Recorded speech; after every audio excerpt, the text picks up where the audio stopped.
Hello, history nerds and historians. My name is Krystina, and this is Effed Up Fairy Tales. This is where we talk about a little tidbit from a fairy tale that's super fucked up. Although I don't know if I would call this a fairy tale necessarily. February 26th is National Tell a Fairy Tale Day, and I thought about some of my favorite stories or movies and the original origins of them, and I found this gem. But unlike the stereotype of spooky bitches, my favorite Tim Burton film is actually Corpse Bride, and I found out that it's based on this Jewish tale that we're going to tell today. But this is where I don't know if it's fairy tale or not, because I don't know if they mean like religious Jewish or like European Jewish ethnicity. So that's where I'm like not sure if it's considered a fairy tale or like mythology or religious allegory or whatever, but today it's gonna be considered a fairy tale. This fairy tale is known only as The Finger. So sit back, relax, and practice your oh good god, what the fuck faces.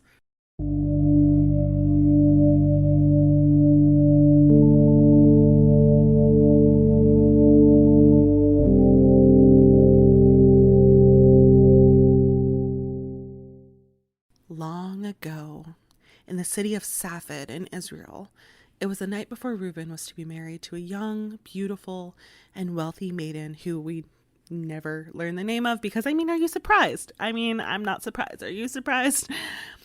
Reuben and his two best friends decided to go for a walk in the thick forest that surrounded the city so that they could continue to joke and spend time together without interruption of anyone else in some kind of like weird bachelor party. They ventured into the quiet forest with only the light of the full moon illuminating their path, and though they had not drunk a sip of alcohol, they felt as if they were intoxicated. They decided that they had to take a break. They sat on the riverbank and they noticed something strange just a few feet away from them. It seemed like a root sticking out of the ground, just a single root that looked almost like a finger protruding from the loose, wet soil along the riverbank. Now, on any other night, this would have made the men take pause or take pity on a body seemingly buried in so shallow a grave, or it may have even scared the men so badly that they would have fled and not looked back. But that full moon was so intoxicating, and the men were filled with joking bravado and began teasing each other, saying, which one of us should put a ring upon the finger? Which one of us should marry this poor soul buried so close to the surface? I'm sure she's still fresh. I'm sure she would still make a good bride, which makes me uncomfy.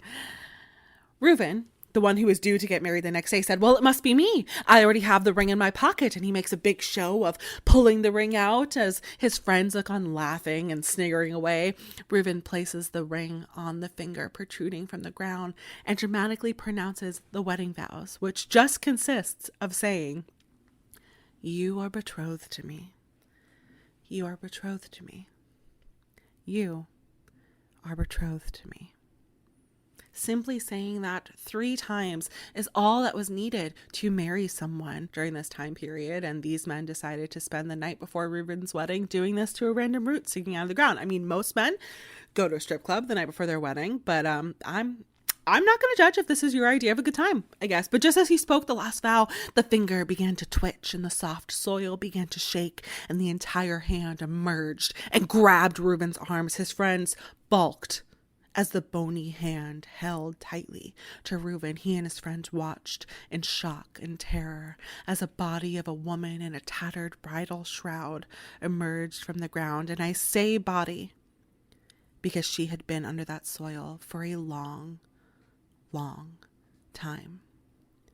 Her dead, hollow eyes looked directly into Reuben's as she let go of his hand to open her arms wide, begging him for an embrace, and in a terrible, raspy voice of one who had not used their voice in many moons, she cried out, my husband.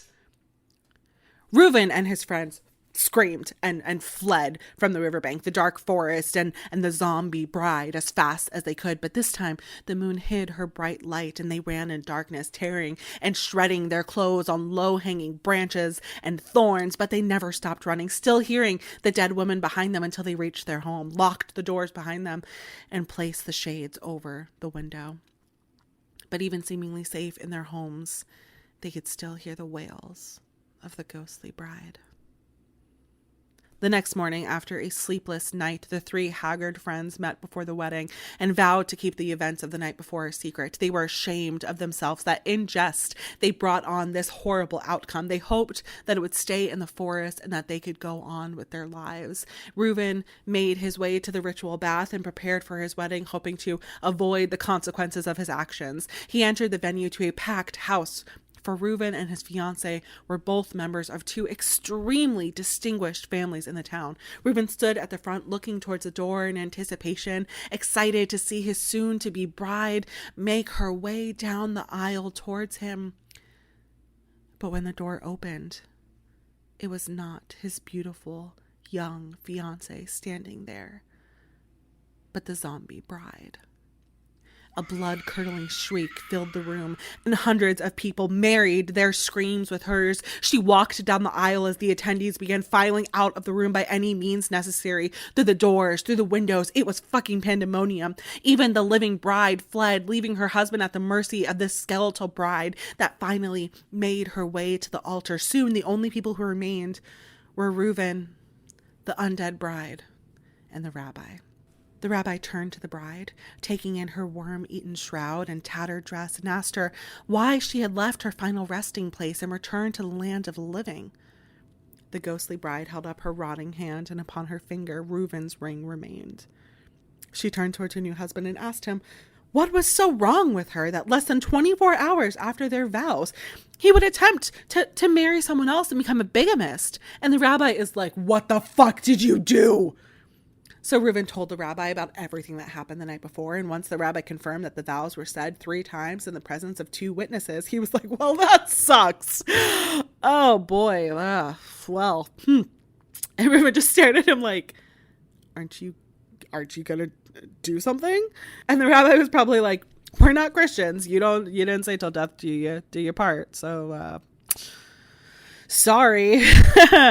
And then the rabbi said that he would call the rabbinic court to meet and discuss the issue and see what could be done about it, because it seemed like homeboy might need something to warm up his wife before the wedding night, which is terrible for me to say. But is that not somewhat implied in the whole like zombie bride thing? Like giving me like a little piece of heaven by Avenged Sevenfold vibes. And upon hearing the news that Reuben might be stuck with Night of the Living Dead, he fainted like a Victorian woman onto a couch. The rabbi descended into meditation and prayer and study to see if there was ever a precedent of this happening, and there wasn't, so he had to make one.